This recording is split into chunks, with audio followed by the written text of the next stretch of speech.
Good morning students. आज के video में हम पॉलीमरेज श्रृंखला अभिक्रिया या पॉलीमरेज चेन रिएक्शन इसके बारे में अध्ययन करेंगे। तो देखते हैं कि पॉलीमरेज श्रृंखला अभिक्रिया या पॉलीमरेज चेन रिएक्शन, इसको शॉर्ट में बोलते हैं पीसीआर, ये है क्या। तो ये क्या है, एक प्रकार की एक तकनीकी है।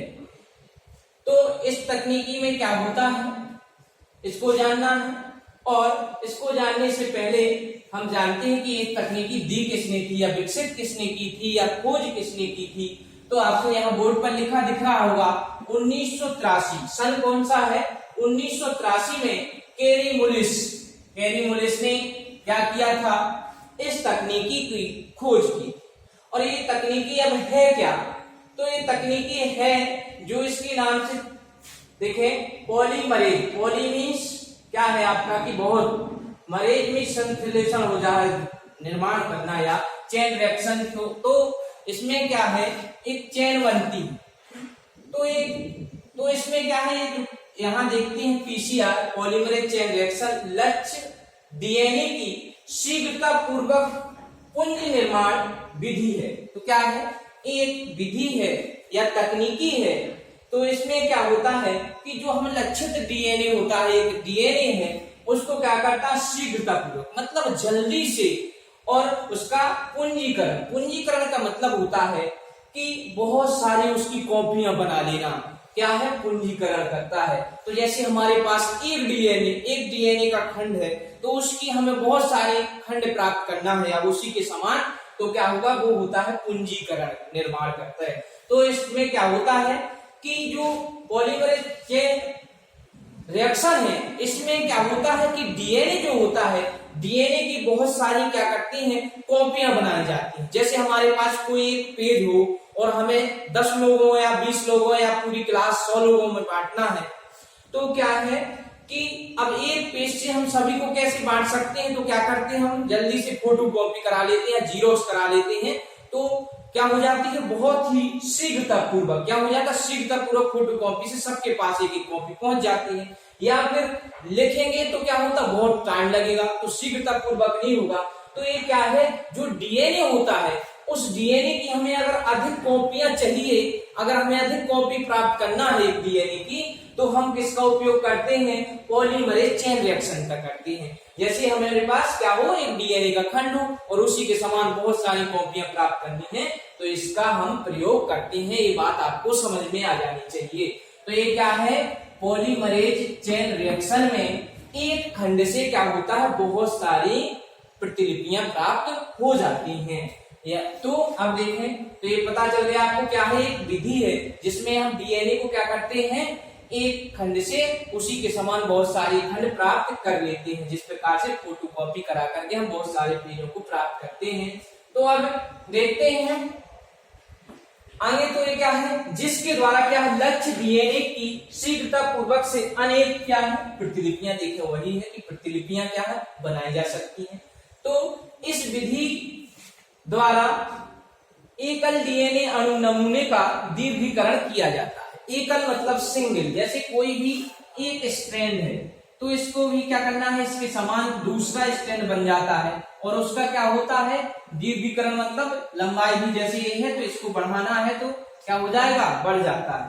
तो इसको हम बढ़ाते हैं। तो ये बात समझ में आ गई होगी आपको। क्या है, जो पीसीआर है वो क्या करता है कि जो डीएनए है या लक्षित डीएनए का है या डीएनए का है, हम डीएनए की क्या करते हैं, शीघ्रता पूर्वक अनेक प्रतिलिपियां बनाती हैं। इस विधि में क्या होता है, एकल डीएनए नमूने का भी दीर्घीकरण किया जाता है। तो ये बात समझ में आ गई होगी। तो ये तकनीकी क्या है, पुंजीकरण की एक विधि है, या सीधा लिख सकते हैं हम, क्या लिख सकते हैं, देखें कि पीसीआर मतलब पॉलीमरेज चेन रिएक्शन एक इस तकनीकी है जिसके द्वारा क्या कर सकते हैं, जिसके द्वारा लक्ष्य डीएनए की शीघ्रता से अनेक प्रतिलिपियां बनाई जाती हैं। उसे हम क्या कहते हैं, पॉलीमरेज श्रृंखला अभिक्रिया कहते हैं। इतना भी हम लिख सकते हैं। अब जो पीसीआर में निम्नलिखित चरण होते हैं, तो पीसीआर में निम्नलिखित चरण कौन कौन से होते हैं, जो आपका पहला है डीनेचुरेशन या निष्क्रियकरण, दूसरा है तापानुशीतन और तीसरा दीर्घीकरण। तो डिनेचुरेशन, एनेलिंग और एक्सटेंशन, ये इसकी क्या होती है, ये इतने चरणों में जो ये अभिक्रिया है वो संपन्न होती है। तो इसके कितने चरण, पीसीआर के 3 चरण हैं, डिनेचुरेशन, एनेलिंग और एक्सटेंशन। ये जो विधि है इतने चरणों में पूर्ण हो जाती है। अब इसके अलावा देखते हैं कि इसमें क्या क्या चीजें आवश्यक होती हैं। तो जो एंजाइम कौन कौन से लगते हैं, तो यहाँ पर जो लिखा है ये है कि एंजाइम, जो एंजाइम है हेलिकेज। हेलिकेज एंजाइम क्या होता है आपको बताया गया है। जब हमने जो आपको बायोटेक्नोलॉजी पढ़ाई थी तो उसमें हमने सभी एंजाइमों को आपको लिखाया था, उसी का ये है। तो एंजाइम आपको याद करने के लिए बोला था तो याद होंगे आपको।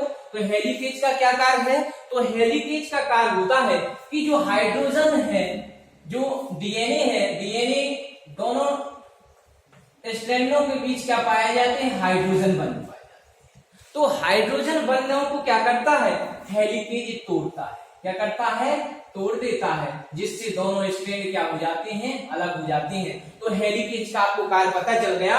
हेलिकेज का कार्य हाइड्रोजनों को तोड़ना। कब तोड़ता है, जैसे वो है आपका कि जब किसी कोशिका के अंदर हो या कुछ हो तो ये हाइड्रोजनों को तोड़ता है। जैसे रेप्लिकेशन किसी कोशिका में हो रहा है तो ये करेगा। और एक और है कि ताप दे करके भी हम 95 या 90 से 100 के बीच का हम तापमान देते हैं तो भी हाइड्रोजन बंध क्या होते हैं, इनके दोनों स्ट्रैंडों के बंध टूट जाते हैं और दोनों स्ट्रैंड अलग हो जाते हैं।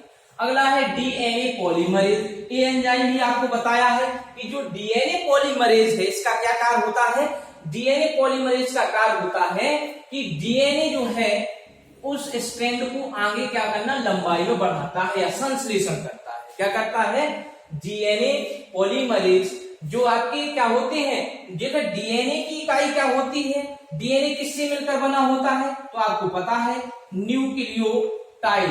न्यूक्लियोटाइड होते हैं जो इनसे मिलकर बना होता है।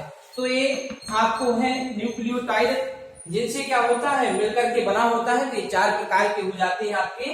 तो इनका क्या करता है, संश्लेषण के बाद एक जोड़ता जाता है तो लंबी चेन बन जाती है। तो कह सकते हैं हम कि जो डीएनए पॉलीमरेज है वो क्या करता है, डीएनए का संश्लेषण करता है, उस चेन को क्या करता है, आगे बढ़ाता जाता है। तो ये भी समझ गए होंगे, इसका कार्य है कि डीएनए का संश्लेषण करना या चेन को बढ़ाता है।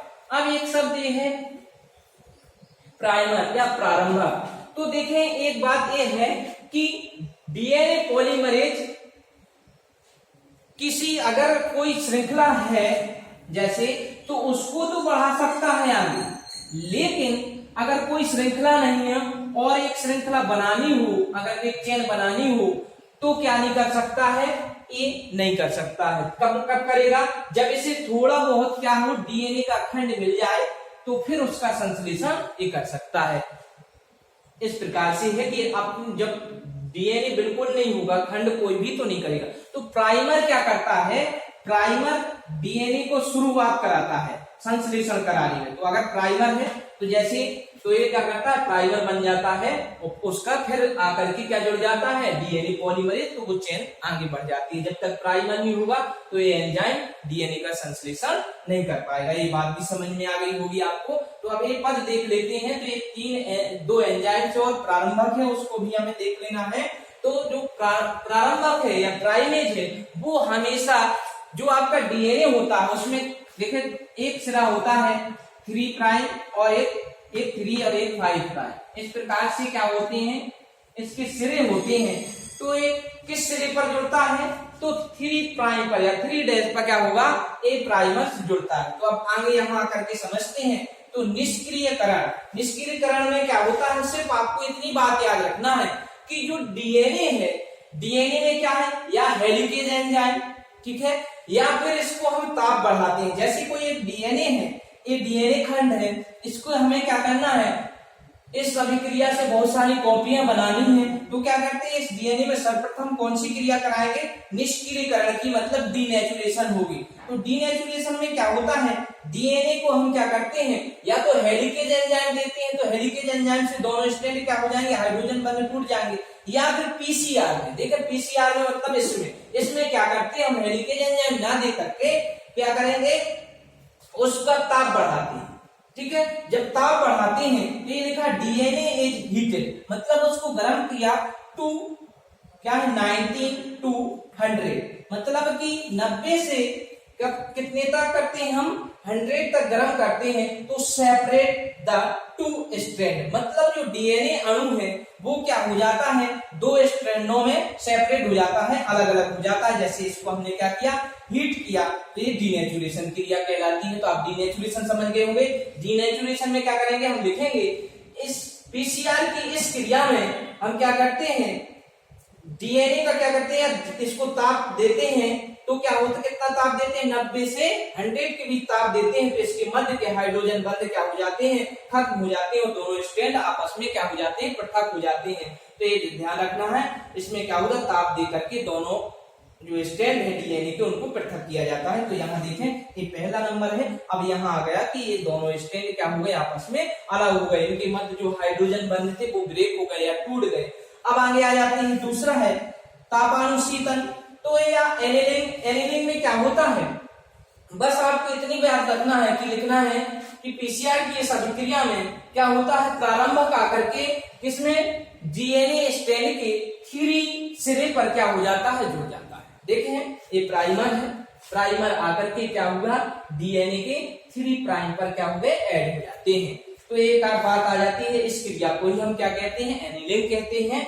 और इसका ताप जो होता है, देखिए इसका ताप आपको बताया 95 लिखा है, हमने जो लिखवाया है, लेकिन इसमें क्या लिखा, 90 से 100, तो 95 डिग्री इसका ताप है। और इसका ताप क्या होता है, ये प्राइमर की लंबाई द्वारा निर्धारित होता है। अब प्राइमर कितना लंबा है उसके द्वारा इसका ताप निर्धारित किया जाता है। तो ये बात समझ गए होंगे।